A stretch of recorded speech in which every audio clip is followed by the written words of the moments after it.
Okay, so I think that we can start. Hi everyone, my name is Nastya, and today we are going to talk about our amazing first and final lessons. The first thing that I'd like to say is you're welcome to ask all your questions, but I will answer all of them just at the end of our session. In order not to be interrupted, and for you, in order for you to have some time to think about the questions you want to ask. Okay, so as far as we are talking about our first lessons, let's start with our impressions and feelings. Usually, despite the fact that I have already had a plenty of first classes, but still I am a little bit anxious, nervous, and even sometimes scared of having first lessons. The reasons are actually various. The first one is, of course, if you're going to meet some new people and if you're going to see new faces and you don't know how these people will react, how they will actually work with you and how they will listen to you. Of course, it's a kind of unknown and mysterious moment that you need to overcome somehow. That's why just my first tip for you is try not to be worried, right? Just try to drink some cup of coffee or some tea or do something that will help you relax before your first lesson. Just some kind of thing that you usually do. For me, I'm usually drinking coffee, so just I take a cup of coffee and try to set myself somehow. Okay, but actually, all the time when I'm trying to get prepared for my first classes, I look at 3 challenges that all teachers usually face during their first lessons. The first challenge is, of course, you don't know the classroom dynamics. It means that you don't know how fast your students can work. You don't know how they will react at your instructions. You don't know if they will be ready to move, or will they be ready to change their seats during the lesson and so on. Of course, you can't predict it, That's why you just need to make some kind of tasks that will be suitable for both types of groups, yeah, like very active and less active ones. Then the second obstacle you may face is just you are not sure of what kind of level your students have. Of course, our administrators test our students, and most of them, like most of their levels are the same in the group, but still there may be some students who have some problems with comprehension, some students who will not understand the instructions, or just the problem may occur if the students haven't had enough practice before, or if their last class, like last English lesson was a long time ago, and that's why it will be just difficult for them to understand what the teacher is telling them. Especially if we're talking about first levels, like 0 level or elementary level. So here you should pay attention at the speed of your speech, of course, yeah, but actually the same problem you may face even working with some upper level students. That is why just try to think about it before and try to make various tasks in order to check their skills during your first lesson, in order to understand if you have any students who have a little bit lower levels, and pay attention, maybe the students should change the group or go to upper level, or vice versa, like go to the lower level. Just pay attention to it. And the third obstacle we may face is that students sometimes are not ready to work with each other, yeah, and they feel a little bit reserved. So, of course, as far as you come and see some faces for the first time, for most of them, yeah, they see each other for the first time as well. That's why they also feel a little bit scary, I think. Yeah, the situation is a little bit scary for them. That is why you should also take it into your consideration and try to pay your attention, like, to the way your students work with each other, and try to a little bit help them start collaborating with each other, because you know, like when they come into the class, they sit, they also can't relax because it's probably the first English class in their life. And that's why it's important to ensure them that everything will be not really difficult. Yeah, everything will be okay. Like help them calm down, take the class easy, and so on. So 3 main problems, yeah, we might have, but all these problems are, I think, kind of piece of cake for teachers. If we know them, yeah, if we know the problem, then it will be easy for us to prepare some awesome lessons, yeah, like, and take these problems into account. So, in order to deal with these problems, you need to build your lesson in some kind of logical way. That's why I'd recommend you not to start with warming up activities or icebreakers at the beginning of your lesson, because probably your students are still not ready to speak with each other for a long time. That is why start with presentation. Yeah, as I usually do, I just ask my students what they know about Green Forest if I see a lot of new people in my class, and then they just come up with some of their ideas, and after that I make like short speech of what we are going to do during the classes, yeah, during the semester, how many lessons they have, what type of lessons they are going to attend during the semester, yeah, like communication classes or grammar classes, or if you have intensive course, then you have a little bit different system. That's why I just make them aware of all this information, so that students know what they will have, yeah, and what to expect from our classes. And here, actually, as for expectations, I usually ask my students what they expect from our lessons, what they expect from their teacher. Probably it will be not very comfortable for them to share their expectations open class first. Yeah, that's why I usually give them some time to have a small talk with their partners, like with people from their table, and share some of their expectations. Actually, it's a good way for us, for teachers, to understand what, for example, what skills, our students want to improve first. And actually, when you listen to their ideas, for example, someone might say that, oh, I'm going to improve my speaking skills, and another person will say, oh, probably I need to improve my listening skills, right? And here you will see what problems probably, or what difficulties your students feel while learning English. What they face, what difficulties they face while learning English. And here you will already know that, oh yeah, this person probably will be happy to speak more during the classes, or I will need to encourage this person with speaking skills and with speaking tasks and so on. Then, when your students have discussed their expectations already in their teams or in their peers, ask them to share some of their ideas open class. And actually, most of the time, all the ideas are almost the same. They will tell you that they want some fun lessons, or more games, or more reading tasks or listening tasks. But still, if they discuss their expectations, they feel that their opinion is important. And actually, we're teachers and we work in order to improve their skills, and in order to help our students.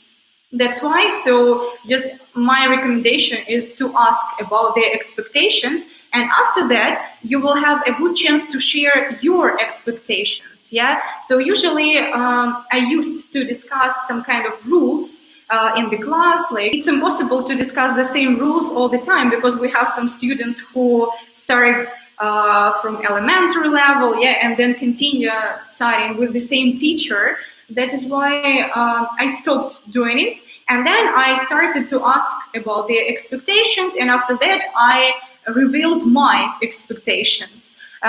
So usually I say just about homeworks, about speaking only English, about being helpful and being active. And it's better to speak with mistakes than not to speak at all, and so on. So here it's just a chance for you to encourage their students and to show that you are a kind of friendly person who will be always ready to help them, and who will be attentive, and who will actually pay attention to all the problems or questions they might have. Just ensures them that they should feel free and ask some questions, or if they have some problems, just say that you will be the first person they can share all their problems with. And here also, it's very important to show that you are a kind of close person, and actually, usually I say to my students that we are going to have some kind of chats, or some kind of Telegram chats or WhatsApp chats, depends on what programs your students usually use. But the main thing here, I think that it's not necessary to create the chat on the first class, because some students can change their group, some students can change the level, actually. That's why I started doing it from the third lesson.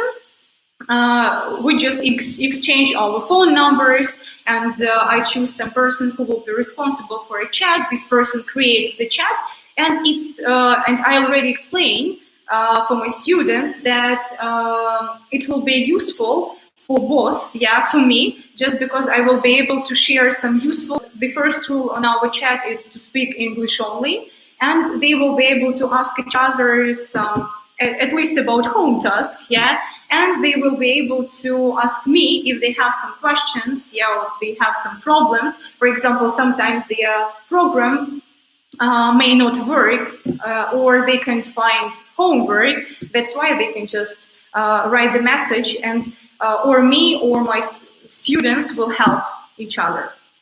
Okay, the next thing, of course, is the icebreaker. I think that after this stage of presentation, of expectations, your students feel a little bit, I think, freely to, and they're ready actually to talk with each other more because they have already exchanged some of their thoughts and opinions about classes. And of course, you should choose some kind of icebreaker. It depends on what level you've got. But actually, I have some cool ideas that I have already tried with my students, and I can say that all of them work in a brilliant way. It just you just need to choose that one that is probably closer to you, yeah, that you will like more. So the first one and the easiest one that doesn't require any preparation is two truths and one lie. So you just need to reveal some facts about yourself on PPT or write them down on the board, and ask students to guess, yeah, like which one is false and which two are true about you. So they will probably guess, yeah, and then you may ask them and encourage them to ask you some extra questions. Yeah, for instance, like I don't like broccoli. Yeah, then they can ask me like, what type of food do you like, to find out more information. After that, just give them some time to prepare the facts about themselves, and after that, just let them mingle, talk to each other, and don't forget to say that they not only guess the facts about each other, but also they are to ask some extra questions in order to find out some more interesting facts about each other.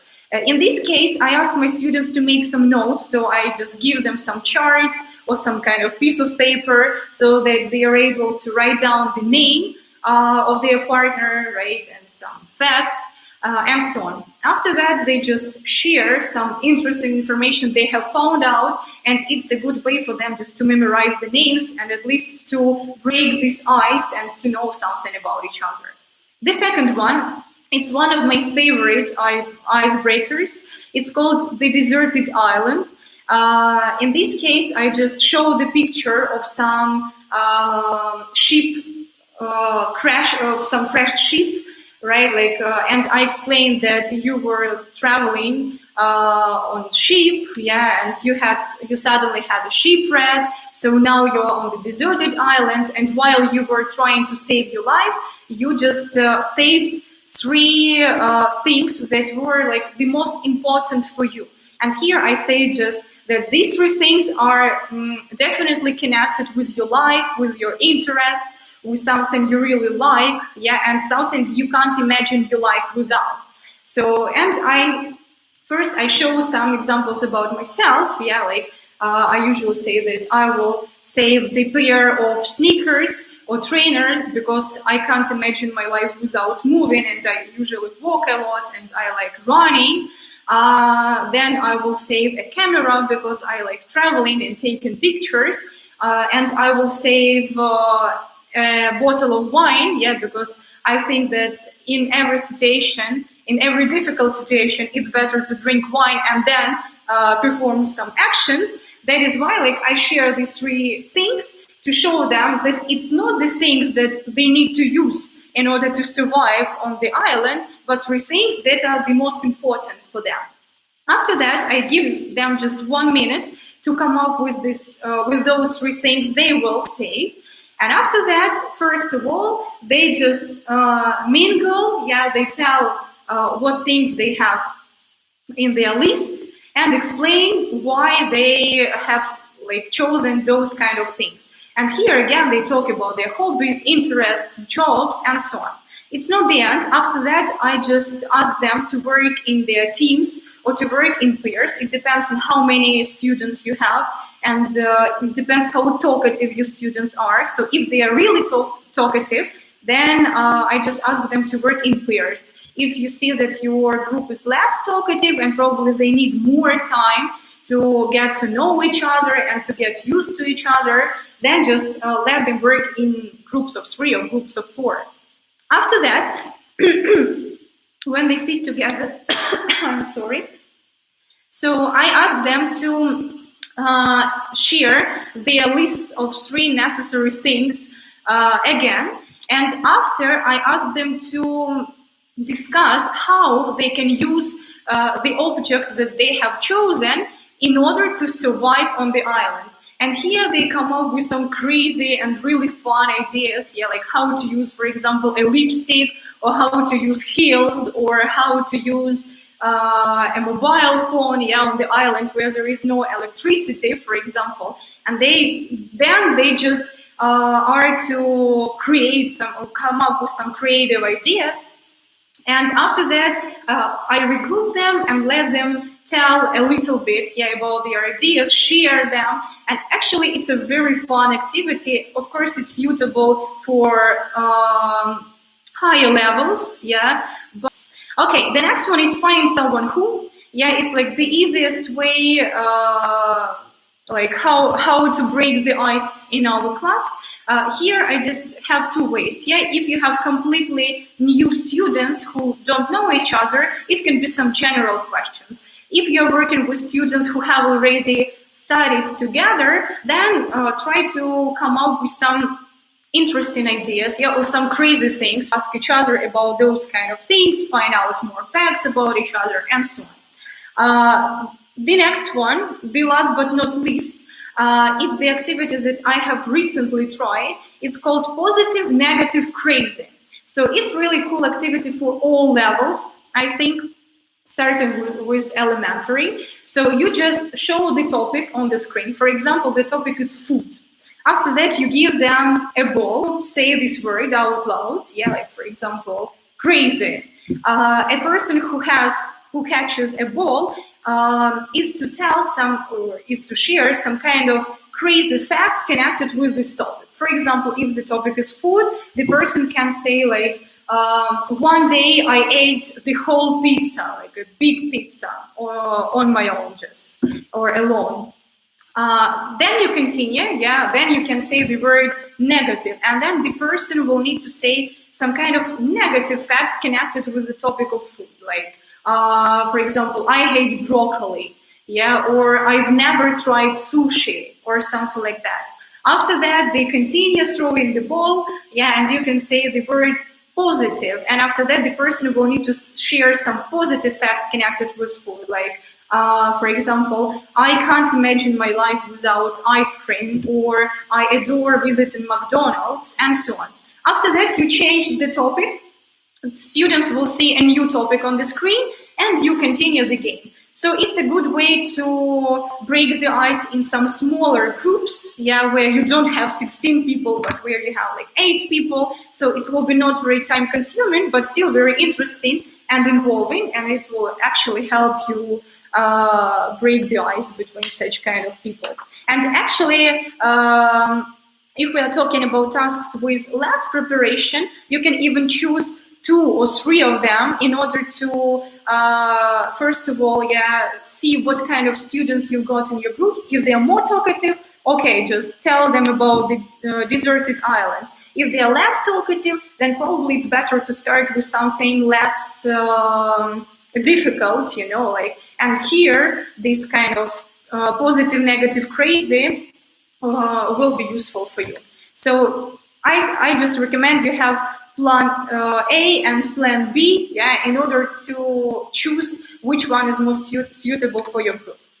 And actually, a few words about the school. Don't forget to tell about the program they are going to cover during the semester. Usually I show just the program from their book, because you will be really surprised when you find out that nobody looks at the program at the beginning of their book, yeah, and they will be really surprised on how much information they are going to learn during the semester, and it will already set them on some kind of hard work during the semester, yeah, because we are not only playing games here and having fun, but also we are like doing serious things here, yeah, like we are working and studying.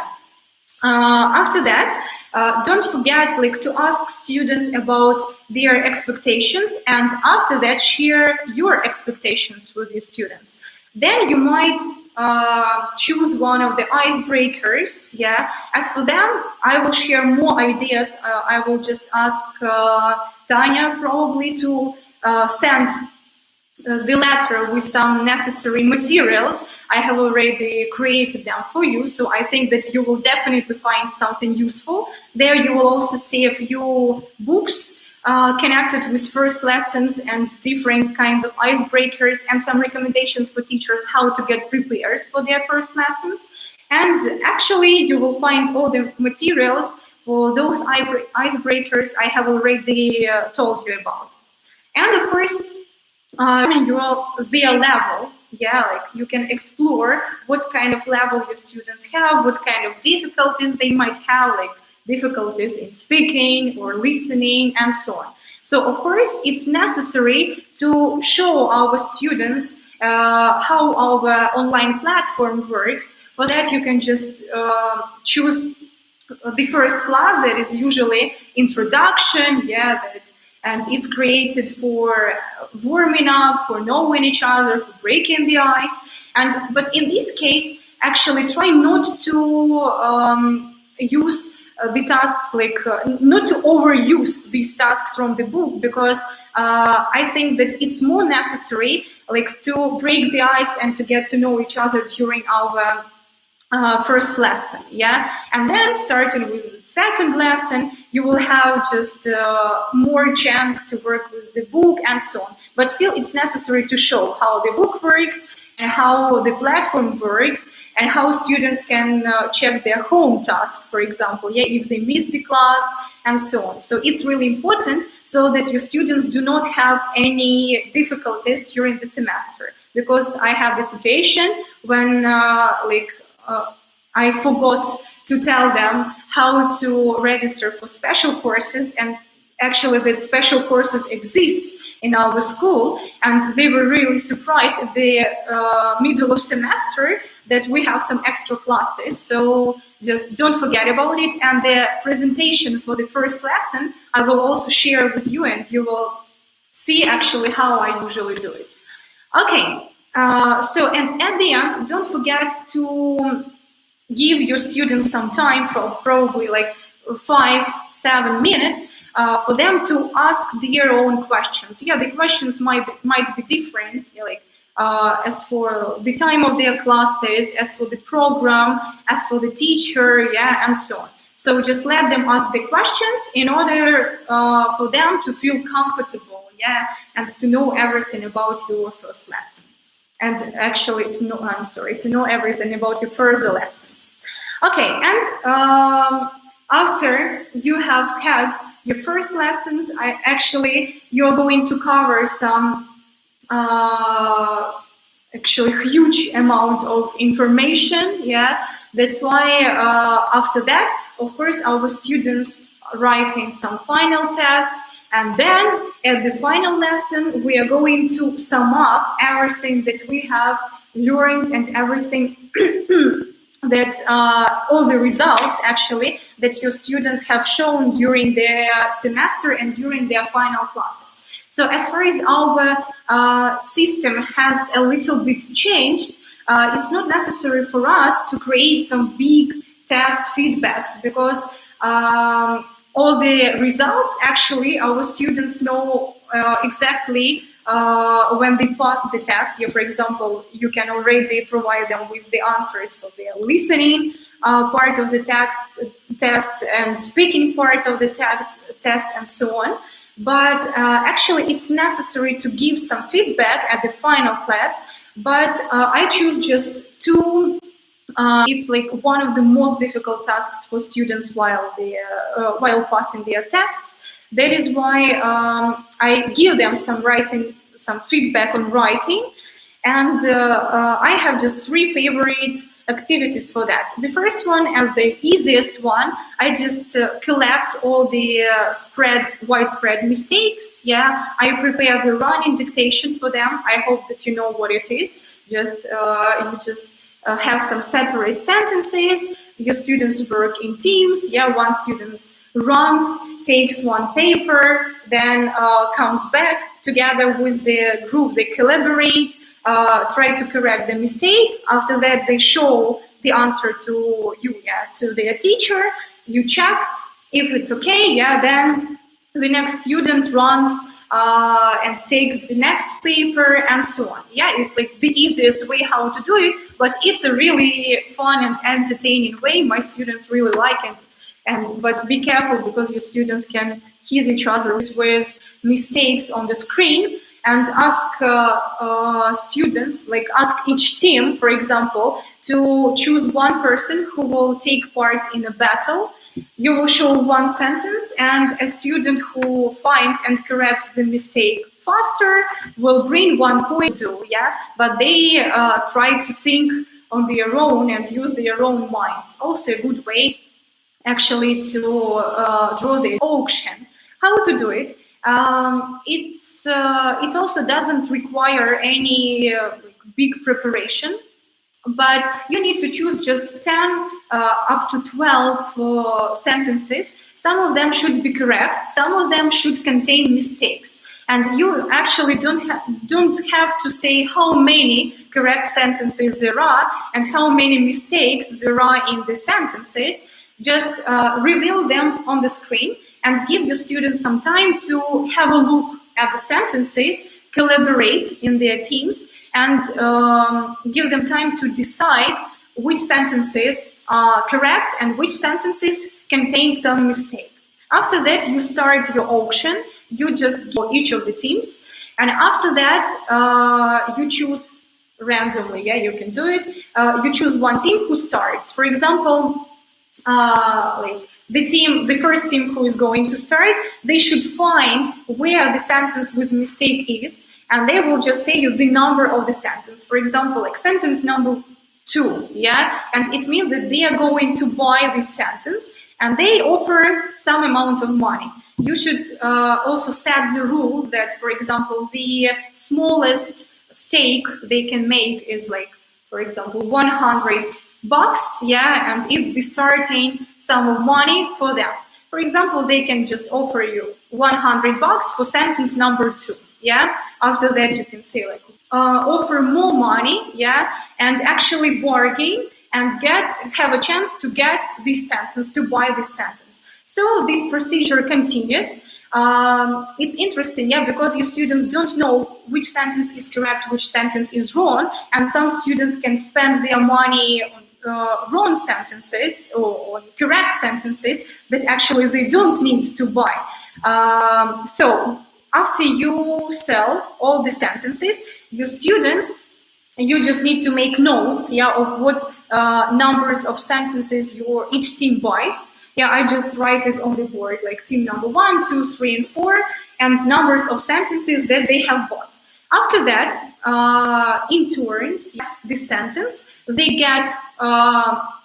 just get the amount of money that they have paid for the sentence, right? If they haven't corrected the sentence, or if the sentence was already correct, then I just minus that amount of money that they have spent, and very fun activity, because it's a kind of competition, and usually all students are involved in this activity. So actually, it's a really good chance and for your feedback. Yeah. But also we need feedbacks not only for writing tasks, yeah, but also for speaking activities, because as for me and as for my students, it's one of the scariest activities for them during the test. That is why I have just tried one thing and I will share it with you. So I just set the topic of the conversation. Yeah, for example, if we're talking about role play, you can choose one of the topics from our tests. For example, at the restaurant, yeah, when they need to order some food and so on. So I just divide students into pairs, and on PPT I show 2 columns. Yeah, and when they see a new phrase, they should use it in their speech. So it's a good way how to show your students actually how to pass this role play in a good way, yeah, and how to make it actual, and how to earn in order to refresh all those necessary functional language that they had to use while their test, yeah, while passing this part of their test, or that they hadn't used while passing this part of their test, so that they could understand that yeah, I haven't used this phrase, and or I have forgotten about this functional language, yeah, and probably next time they will not repeat such kind of a mistake. But actually, as for final classes, I think it's even more important to sum up not the language, yeah, that they have learned, but to sum up all the achievements of your students. That's why, of course, we must, I think, engage in or involve in activities. So the first one is memory booklet. It's just a small piece of paper where you can write some kind of questions. Yeah, like what was the most difficult word you've learned during the semester? What was the funniest situation? Who is the funniest student? Or who is the person you have become friends with during studying at Green Forest? I don't know, what have you remembered about your teacher, and so on. Yeah, so give them some time to come up with their ideas, and after that, let them share all their impressions that they've collected during the semester. Just believe me, it's a really good way for them to recall everything that they have had, to laugh at some situations, yeah, like to look at each other from different sides, because sometimes they are really surprised that I don't know, that someone has become the funniest student of the group, or someone is the kindest person in the group, and so on. The next one is the activities that is called talk behind the back. Yeah, I just stick some small piece of paper, mingle, write some ideas, and after that they take the paper, read the feedback. Yeah, and it's also very kind of for everyone to know like how cool they are, and so on. So usually they write some really cool things about each other. And the last one, the thing that I tried this semester, I should say that it was a little bit expensive, but it's really worth all the money. It's the Oscar ceremony. So it was also kind of feedback. Yeah, I think, yeah, at the end of the first part of the test, I told my students that at the final class we are going to have the Oscar ceremony, and actually what all people who get the Oscar do is given a speech. Yeah, they give their speeches, and I gave them a week, yeah, to come up with their Oscar winner speech. And actually, the necessary task was to use the functional language and vocabulary that they have learned during our semester. So all of them knew about this moment, and all of them prepared their speeches. And I actually prepared different kinds of nominations. I have done such kind of things, and so on. So while giving them the certificates and discounts, actually I said that, like, the person who is the winner, who is winning the Oscar, yeah, and who is the winner in the nomination of vocabulary expert. I said the names. Students applauded to each other. One of my group even dressed up. Yeah, they were wearing some fancy, scary, but very cool moment for each of them. And I hope that it was actually one of the most memorable things that they had during the semester. So it's a good way to say thank to each other, yeah, to share your impressions, and so on. So guys, actually, I think it's time for us to finish. In order to sum up, I just can give you some recommendations. Is like not to be nervous at your first classes. Don't forget to take into account what level your students have.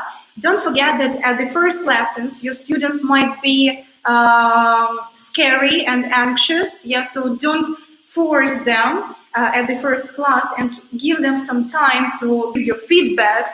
But it's also important to say, like, to thank each other.